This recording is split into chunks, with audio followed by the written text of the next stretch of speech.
हाँ, सभी स्टूडेंट्स को नमस्कार। आज अपन देखते हैं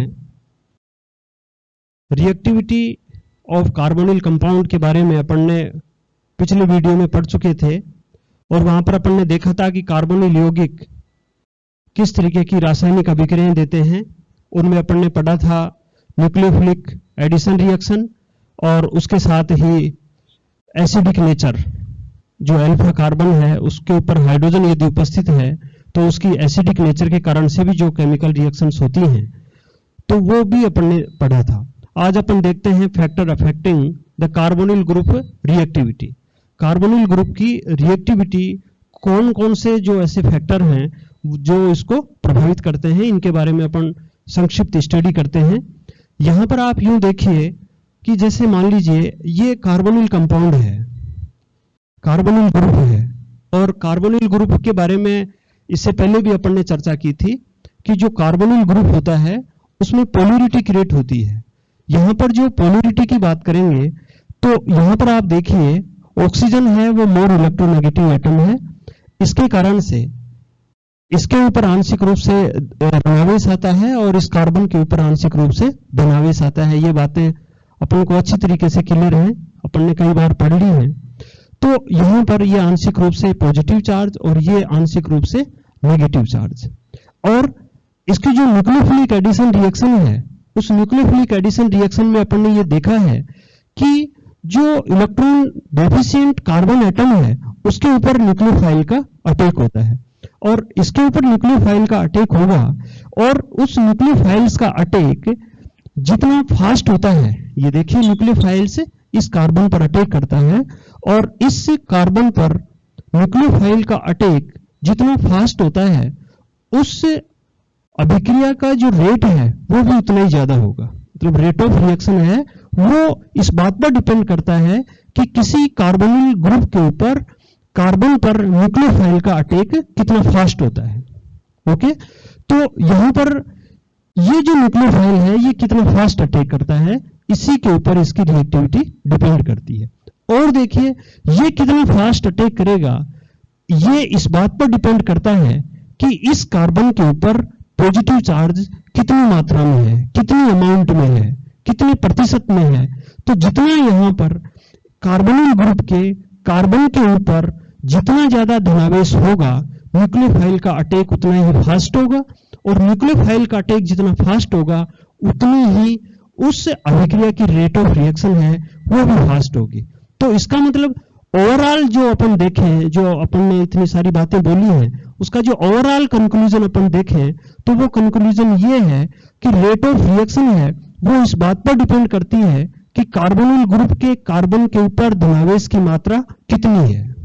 समझ रहे हो आप कि कार्बोनिल जो ग्रुप है उसके कार्बन के ऊपर धनावेश की जितनी ज्यादा मात्रा होगी उस कार्बोनिल ग्रुप के द्वारा होने वाली अभिक्रियाओं का रेट उतना ही ज्यादा होगा।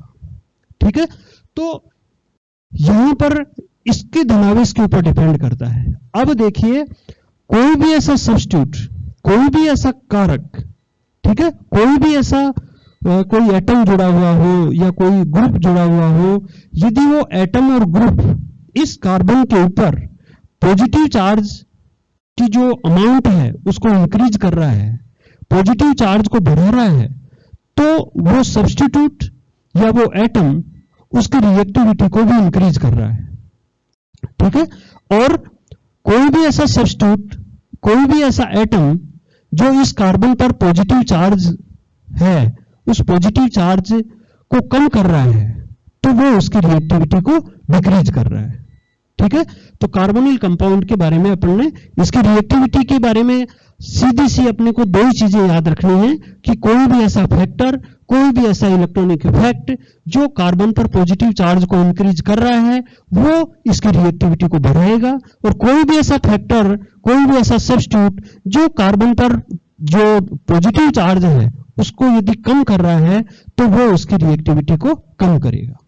ठीक है, अब यहां पर जैसे कई इलेक्ट्रॉनिक इफेक्ट हैं, इलेक्ट्रॉनिक इफेक्ट में आपने पढ़ रखा है इंडक्टिव इफेक्ट है, रेजोनेंस इफेक्ट है, इस तरीके के जो इफेक्ट हैं वो इफेक्ट भी उसी तरीके से कार्य करते हैं कि या तो उस कार्बन पर धनावेश की मात्रा को बढ़ाते हैं या फिर घटाते हैं।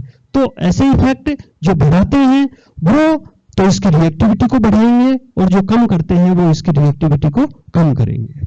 ठीक है, यहां और देखिए आप, जैसे तो कुल मिलाकर के अपन ऐसे लिख सकते हैं कि यदि कार्बोनिल जो कार्बन है और उस कार्बोनिल कार्बन पर ये जो धनावेश है, इस धनावेश का या पॉजिटिव चार्ज का जितना ज्यादा बढ़ाता है, पॉजिटिव चार्ज जितना ज्यादा बढ़ता है, उसकी जो रिएक्टिविटी है वो भी उतनी ही ज्यादा बढ़ती है। और यहां पर ये जो धनावेश है, ये धनावेश जितना ज्यादा कम होता है, धनावेश कहीं के ऊपर, धनावेश कार्बोनिल जो ग्रुप है उसके कार्बन एटम के ऊपर ये धनावेश कम होता है, तो इसकी जो रिएक्टिविटी है वो रिएक्टिविटी भी क्या होगी, कम होगी। आप एक एग्जांपल से समझ सकते हैं। देखिए एक एग्जांपल देखिए, आपने जैसे अपन सिंपल सा एग्जांपल लें, जैसे मैथिल ग्रुप है, और मैथिल ग्रुप के बारे में आप सभी जानते हैं कि मैथिल ग्रुप का प्लस आई इफेक्ट होता है, प्लस इंडक्टिव इफेक्ट होता है। और प्लस इंडक्टिव इफेक्ट के बारे में आते ही अपने को यह भी सोच लेना चाहिए कि प्लस इंडक्टिव इफेक्ट का मतलब होता है इलेक्ट्रॉन देने की टेंडेंसी। कोई भी ये जो CH3 ग्रुप है, ये किसी भी कार्बन श्रृंखला में इलेक्ट्रॉन डेंसिटी को इंक्रीज करता है। तो इलेक्ट्रॉन डेंसिटी को इंक्रीज करेगा तो इसका मतलब इलेक्ट्रॉन डेंसिटी बढ़ाएगा, तो इसका मतलब वो जो पॉजिटिव चार्ज है उसको घटाएगा, और पॉजिटिव चार्ज को घटाएगा तो इसका मतलब वो उसकी रिएक्टिविटी को क्या करेगा, कम करेगा। तो यदि किसी सब्स्टिट्यूट का प्लस आई इफेक्ट होता है तो प्लस आई इफेक्ट होगा तो वो उसके धनावेश को कम करेगा, और वो उसके धनावेश को कम करेगा तो उसकी रिएक्टिविटी को भी कम करेगा। आप एक अच्छे से एग्जांपल से इसको समझ सकते हैं। जैसे आप यहाँ देखिए फॉर्मेल्डिहाइड, फॉर्मेल्डिहाइड में आप देखिए HC double bond OH, formaldehyde. यहां पर आप देख रहे हो फॉर्मेल्डिहाइड में कार्बन की जो दोनों वैलेंसी हैं वो हाइड्रोजन के द्वारा सेटिस्फाइड होती हैं। यहाँ इसके अलावा आप ये लीजिए एसिटल्डिहाइड, एसिटल्डिहाइड में COH, और ले सकते हैं आप एसीटोन, एसीटोन में C डबल बॉन्ड O और यहां पर CH3। क्या डिफरेंस देख रहे हैं यहां पर दोनों वैलेंसी हाइड्रोजन के द्वारा सेटिस्फाइड हैं। यहां पर एक वैलेंसी हाइड्रोजन के द्वारा, दूसरी वैलेंसी मैथिल ग्रुप के द्वारा सेटिस्फाइड है। यहां पर दोनों वैलेंसी हैं वो मैथिल समूह के द्वारा सेटिस्फाइड है। इसका मतलब ये हुआ कि इधर से इधर अपन जा रहे हैं, अपन राइट से लेफ्ट से राइट की ओर जा रहे हैं, तो मैथिल समूह की संख्या है वो क्या होती जा रही है, बढ़ती जा रही है, और बढ़ती जाएगी। तो आप यूं देखिए कि यहां पर ये CH3 समूह है, इसका भी प्लस आई इफेक्ट है, और ये CH3 समूह है, इसका भी प्लस आई इफेक्ट है। दोनों CH3 समूह के प्लस आई इफेक्ट के कारण से इस कार्बन के ऊपर धनावेश की जो अमाउंट है वो धनावेश की अमाउंट बढ़ेगी या घटेगी, है ना। आप देख रहे हो ना कि बढ़ रही है या घट रही है। तो आप देख रहे हो इलेक्ट्रॉन दिए जा रहे हैं और इलेक्ट्रॉन दिए जाएंगे, तो इलेक्ट्रॉन देने से धनावेश है उसका जो अमाउंट है वो क्या होगा, डिक्रीज होगा। तो यहां पर धनावेश है वो डिक्रीज हो रहा है, और धनावेश का अमाउंट डिक्रीज हो रहा है तो इसकी रिएक्टिविटी है वो भी क्या हो रही है, डिक्रीज हो रही है। तो इसकी जो रिएक्टिविटी है वो देखिए सबसे कम होगी। इसके आगे आप एसिटल्डिहाइड को देखेंगे तो एसिटल्डिहाइड में एक ही मैथिल ग्रुप जुड़ा हुआ है, और एक ही, जबकि उसमें कितने मैथिल ग्रुप हैं, 2 मैथिल ग्रुप हैं। तो यहाँ एक मैथिल ग्रुप है, तो यहाँ पर जो प्लस आई इफेक्ट होगा वो एक मैथिल ग्रुप के कारण से होगा, और एक मैथिल ग्रुप के कारण से होने के कारण ये इसका इलेक्ट्रॉन डेंसिटी इसकी तुलना में यहाँ पर ये कम होगी, ठीक है। और कम होगी तो इलेक्ट्रॉन डेंसिटी के अपोजिट क्या है, पॉजिटिव चार्ज। तो पॉजिटिव चार्ज है वो इसकी तुलना में यहां पर क्या होगा, ज्यादा होगा, और ज्यादा होगा तो यहां पर यूं कहेंगे कि acetaldehyde is more reactive than acetone. Okay, इसके नेक्स्ट आप यूं चलिए फॉर्मेल्डिहाइड। फॉर्मेल्डिहाइड में ऐसा कोई सब्स्टिट्यूट नहीं है जिसका प्लस आई इफेक्ट हो, और प्लस आई इफेक्ट नहीं है, तो उस कंडीशन के अंदर आप यहां पर देखेंगे कि यहां पर कार्बन के ऊपर पोलैरिटी क्रिएट होकर के कार्बन के ऊपर धनावेश आ रहा है, और उस धनावेश को कोई भी प्लस आई इफेक्ट के द्वारा उसको न्यूट्रलाइज नहीं किया जा रहा है फॉर्मल्डिहाइड में, और न्यूट्रलाइज नहीं किया जा रहा है तो उसकी रिएक्टिविटी है वो क्या होगी, सबसे ज्यादा होगी।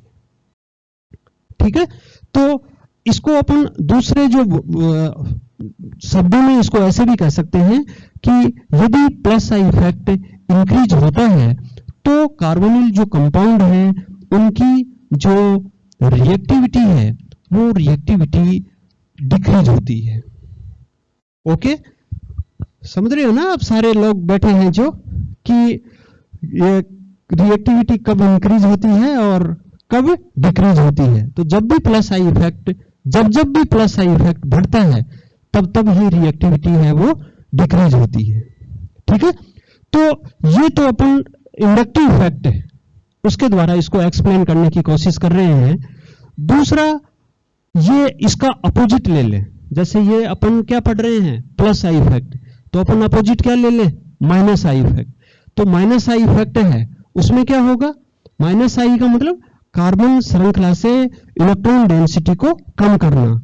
कार्बन श्रृंखला से इलेक्ट्रॉन डेंसिटी, इलेक्ट्रॉन का जो भाव है वो कोई इलेक्ट्रोनेगेटिव एटम है वो अपनी ओर कर लेता है, और अपनी ओर करने के कारण से कार्बन श्रृंखला में इलेक्ट्रॉन डेंसिटी कम हो जाती है। ओके, तो यदि माइनस आई इफेक्ट होगा तो इलेक्ट्रॉन डेंसिटी कम होगी, और कम होगी तो धनावेश है वो क्या होगा, इंक्रीज होगा, और धनावेश इंक्रीज होगा तो यहां पर रिएक्टिविटी है वो भी क्या होगी, बढ़ेगी। ठीक है, तो इसका जो अपोजिट इफेक्ट है वो अपने को इस तरीके से देखने को मिलेगा। एक देखिए एग्जांपल, देखिए आप इस एग्जांपल में आप देखेंगे कि जैसे C डबल बॉन्ड O और यहां पर H, यहां पर C और यहां पर Cl, Cl और Cl। ठीक है, ये अल्फा कार्बन है और इस अल्फा कार्बन से 3 इलेक्ट्रोनेगेटिव एटम, क्लोरीन एटम जुड़े हुए हैं। इसका नेक्स्ट देखिए आप, जैसे Cl, C, Cl, H और यहां पर C डबल बॉन्ड O और यहां पर आप क्या देखेंगे, H। इन दोनों एग्जाम्पल में आप यूं देखिए कि यहां पर 3 क्लोरीन एटम है और यहां पर 2 क्लोरीन एटम है। तो 3 क्लोरीन एटम होंगे तो इनका माइनस आई इफेक्ट होगा, और माइनस आई इफेक्ट होने के कारण से यहां ये जो कार्बन है इसके ऊपर इलेक्ट्रॉन डेंसिटी कम होगी, ज्यादा कम होगी, और ज्यादा कम होगी तो ये अपने माइनस आई इफेक्ट इधर होगा, और इस कार्बन के ऊपर पॉजिटिव चार्ज इंक्रीज होगा। ओके, समझ रहे हो ना, पॉजिटिव चार्ज क्यों इंक्रीज होगा, क्योंकि माइनस आई इफेक्ट है। तो माइनस आई इफेक्ट से इलेक्ट्रॉन कार्बन श्रृंखला से क्या किए जाते हैं, बाहर खींचे जाते हैं। अब इलेक्ट्रॉन यदि खींचे जाएंगे तो इस कार्बन पर क्या रहेगा, इलेक्ट्रॉन नहीं होने का मतलब क्या है, पॉजिटिव चार्ज। ठीक है, तो यदि इलेक्ट्रॉन उधर गए तो यहां पॉजिटिव चार्ज इंक्रीज हो गया, और पॉजिटिव चार्ज इंक्रीज होगा तो आपको ये बात पहले ही बता दी कि जब जब पॉजिटिव चार्ज इंक्रीज होता है तो उस कार्बोनिल ग्रुप के उस कंपाउंड्स की रिएक्टिविटी है वो भी क्या हो जाती है, बढ़ जाती है। तो आप इन दोनों को कंपैरिजन करोगे रिएक्टिविटी के रेफरेंस में, तो रिएक्टिविटी के रेफरेंस में कंपैरिजन करोगे तो यहां पर 3 इलेक्ट्रोनेगेटिव एटम है, उनका माइनस आई इफेक्ट है, जबकि यहां पर कितने हैं, 2 हैं। तो 2 हैं तो आप यहां देखोगे कि इस कार्बन पर धनावेश है वो कम बढ़ता है और इस कार्बन पर धनावेश है वो ज्यादा बढ़ेगा। तो यदि धनावेश ज्यादा बढ़ता है तो रिएक्टिविटी बढ़ती है, और यदि धनावेश कम बढ़ता है तो रिएक्टिविटी कम होती है। तो यहां पर आप इस कंक्लूजन के आधार पर आप इस तरीके से प्रेडिक्ट कर सकते हैं, और ये वास्तव में सही भी है कि इसकी जो रिएक्टिविटी है वो इसकी तुलना में क्या है, ज्यादा है। तो ये जो ऐसा जो इफेक्ट है वो कौन सा इफेक्ट है, माइनस आई इफेक्ट है। तो ये अपन माइनस आई इफेक्ट का इफेक्ट देख रहे हैं, यहां पर ये प्लस आई इफेक्ट को देख रहे हैं। तो यहां पर अपन एक कंक्लूजन और लिख सकते हैं कि यदि किसी कार्बोनिल कंपाउंड के अंदर माइनस आई इफेक्ट इंक्रीज हो रहा है तो उसकी जो रिएक्टिविटी है, वो रिएक्टिविटी है वो भी क्या होगी, इंक्रीज होगी। ठीक है, तो ये चीजें हैं, ये इंपॉर्टेंट चीज हैं इसकी रिएक्टिविटी के बारे में, ये इनके कंक्लूजन है जिसको अपन इस तरीके से एग्जाम्पल से देख सकते हैं।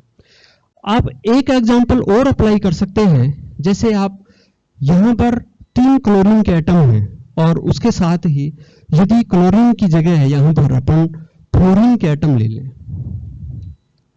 ठीक है, आपने खूब अच्छा पढ़ रखा है, खूब अच्छी तरह जानते भी हैं कि fluorine atom is more electronegative atom than chlorine.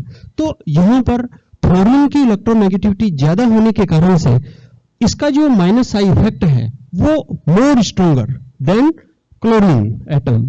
ठीक है, और यहां पर फ्लोरीन का माइनस आई इफेक्ट ज्यादा होगा तो ये इस कार्बन पर इलेक्ट्रॉन डेंसिटी है उसको ज्यादा कम करेगा। ठीक है, और इलेक्ट्रॉन डेंसिटी ज्यादा कम करेगा इसका मतलब धनावेश को ज्यादा बढ़ाएगा, और धनावेश को ज्यादा बढ़ाएगा इसका मतलब इसकी रिएक्टिविटी है वो इसकी तुलना में 3 क्लोरीन एटम की तुलना में फ्लोरीन की रिएक्टिविटी है वो ज्यादा होगी। तो यहां पर आप देख रहे हैं कि इसकी जो रिएक्टिविटी है वो इसकी तुलना में ज्यादा है। ठीक है, तो ये जो एग्जाम्पल है ये प्लस और माइनस आई इफेक्ट के आधार पर अपन कार्बोनिल जो कंपाउंड्स हैं इनकी इलेक्ट्रोनेगेटिविटी को एक्सप्लेन कर रहे हैं। यदि इस तरीके की जो दूसरा जो इफेक्ट है रेजोनेंस को भी अपन अप्लाई करें, ओके, और रेजोनेंस को अप्लाई करेंगे तो अपन 2 चीजों के अंदर कंपैरिजन कर सकते हैं। एक कंपैरिजन है एलिफेटिक कार्बोनिल कंपाउंड्स और दूसरा क्या है, एरोमेटिक कार्बोनिल कंपाउंड्स। क्योंकि आपने देखा है कि जो एरोमेटिक कार्बोनिल कंपाउंड्स हैं उनके अंदर जो एरोमेटिक रिंग होती है वो कार्बोनिल कंपाउंड के C डबल बॉन्ड O है उसके साथ में क्या होती है, कॉन्जुगेशन में होती है, और कॉन्जुगेशन जब होता है तो वहां पर रेजोनेंस क्रिएट होता है, और उस रेजोनेंस के कारण से इलेक्ट्रोनेगेटिविटी बढ़ भी सकती है और इलेक्ट्रोनेगेटिविटी घट भी सकती है। ये इस बात पर डिपेंड करता है कि कार्बन के ऊपर धनावेश बढ़ रहा है या घट रहा है। तो आप रेजोनेंस इफेक्ट के ऊपर एक बार और फोकस कीजिए। तो देखिए यहां पर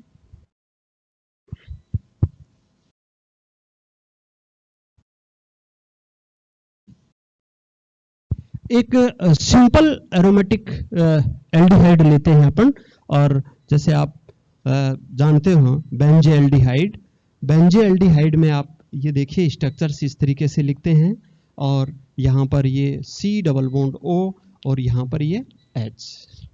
ओके, बेंजे एल्डिहाइड में ये देखिए कि ये इधर ये देखिए ये डबल बॉन्ड है ना, ये मैं अभी बात कर रहा था रेजोनेंस की, तो आप इसको वैसे समझ सकते हैं। यहां पर देखिए ये जो डबल बॉन्ड है ये डबल बॉन्ड इस एरोमेटिक रिंग के जो डबल बॉन्ड्स हैं उनके कॉन्जुगेशन में है।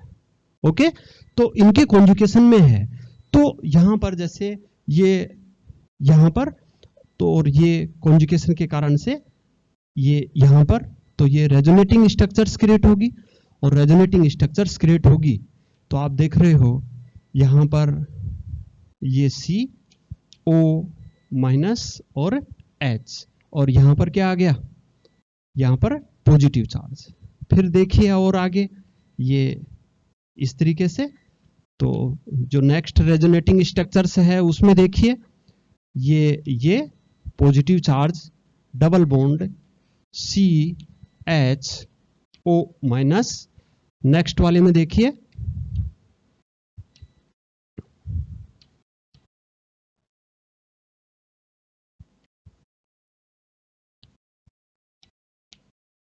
और ये इस तरीके से। तो एरोमेटिक एल्डिहाइड में आप देख रहे हो कि ये 4 रेजोनेटिंग स्ट्रक्चर्स बन रही हैं, और यहां रेजोनेटिंग स्ट्रक्चर्स देखने के बाद में आपको ये कंक्लूजन मिलेगा, या आप ये कंक्लूजन देखोगे कि इसमें आप देखिए ये इस कार्बोनिल ग्रुप के रिएक्टिविटी की बात कर रहे हैं। पता है ना अपन पढ़ क्या रहे हैं, अपन अभी रिएक्टिविटी पढ़ रहे हैं कार्बोनिल कंपाउंड्स की, तो यहाँ इस कार्बोनिल जो ग्रुप है उसकी रिएक्टिविटी की बात कर रहे हैं। तो यहाँ पर आप देखिए कि ऑक्सीजन है वो इलेक्ट्रोनेगेटिव एटम होने के कारण से पाई बॉन्ड के इलेक्ट्रॉनों को अपनी ओर अट्रैक्ट कर रहा है, परंतु यहाँ पर जो एरोमेटिक सस्टक के इलेक्ट्रॉन हैं वो इस रेजोनेट में पार्टिसिपेट्स कर रहे हैं, और ये पार्टिसिपेट्स करने के कारण से ये कार्बन पर इलेक्ट्रॉन डेंसिटी जो ऑक्सीजन के अट्रैक्ट होने के कारण से कम हो गई थी, तो ये इलेक्ट्रॉन डेंसिटी एरोमेटिक रिंग के द्वारा यहाँ पर आप देख रहे हो डबल बॉन्ड आ रहा है, और डबल बॉन्ड आने के कारण से ये इलेक्ट्रॉन जो डेफिशिएंसी है वो कम की जा रही है। ठीक है, और जब इलेक्ट्रॉन डेफिशिएंसी कम होगी तो अभी अपन ने पढ़ा था कि यदि धनावेश है वो कम होगा तो रिएक्टिविटी है वो भी क्या होगी, कम होगी। तो यहाँ पर इसकी जो रिएक्टिविटी है वो क्या हो जाएगी, कम हो जाएगी। तो अपन यूं कह सकते हैं कि जो एलिफेटिक कार्बोनिल जो कंपाउंड्स हैं उनकी जो रिएक्टिविटी है वो एरोमेटिक कार्बोनिल कंपाउंड्स की तुलना में ज्यादा होता है। मतलब जो एरोमेटिक कार्बोनिल कंपाउंड्स हैं उनकी रिएक्टिविटी है वो कम होती है। तो जैसे आप एसिटाल्डिहाइड और बेंजोएल्डिहाइड की बात करेंगे, एसिटाल्डिहाइड और बेंजोएल्डिहाइड की बात करेंगे, तो फिर किसकी रिएक्टिविटी ज्यादा है, एसिटाल्डिहाइड की रिएक्टिविटी है वो ज्यादा है, बेंजोएल्डिहाइड की रिएक्टिविटी कम है। ठीक है, तो ये इस तरीके से अपन एरोमेटिक कार्बोनिल कंपाउंड की जो रिएक्टिविटी है वो भी अपन रेजोनेंस इफेक्ट के द्वारा इसको एक्सप्लेन कर सकते हैं। एक एग्जांपल और देखिए आप, C6H5CHO, ये तो बेंजोएल्डिहाइड अपन ने लिया है। एक यहां पर देखेंगे C6H5 और COCH3 और C6H5COC6H5, बेंजोएल्डिहाइड, एसीटोफेनॉन और बेंजोफेनॉन, ये देख रहे हैं आप किसकी रिएक्टिविटी ज्यादा है। तो यहां पर देखेंगे कि ये जो है C6H5CHO यहां पर रेजोनेंस इफेक्ट है, यहां पर रेजोनेंस के साथ साथ में ये CH3 है इसका प्लस आई इफेक्ट है, और प्लस आई इफेक्ट होगा तो फिर ये यहां पर C6H5CHO, C6H5COCH3 और ये C6H5COC6H5, तो यहां पर अपन देखेंगे कि इसमें बहुत ज्यादा इलेक्ट्रॉन्स हैं, उसका डीलोकलाइजेशन हो रहा है। दो बेंजीन रिंग है ना, तो इसकी रिएक्टिविटी कम, फिर इसमें C6H5 है और इसमें CH3 है, तो इसमें रेजोनेंस इफेक्ट है जो मोर इफेक्टिव है, यहाँ पर प्लस आई इफेक्टिव है, तो इसकी रिएक्टिविटी इसकी तुलना में ज्यादा, और इसकी रिएक्टिविटी है वो क्या होगी, सबसे ज्यादा। तो इस तरीके से अपन इसका जो है वो भी अपन कंपैरिजन कर सकते हैं। तो ये इस आधार पर अपन कार्बोनिल जो ग्रुप हैं उसकी रिएक्टिविटी को एक्सप्लेन कर सकते हैं, और उसकी रिएक्टिविटी के बारे में भी अपन पढ़ सकते हैं कि किस तरीके से कार्बोनिल यौगिक रिएक्टिव होते हैं, अनरिएक्टिव होते हैं, और रिएक्टिविटी कम होती है, ज्यादा होती है। ये सारा अपन ने आज पढ़ा है। Thank you.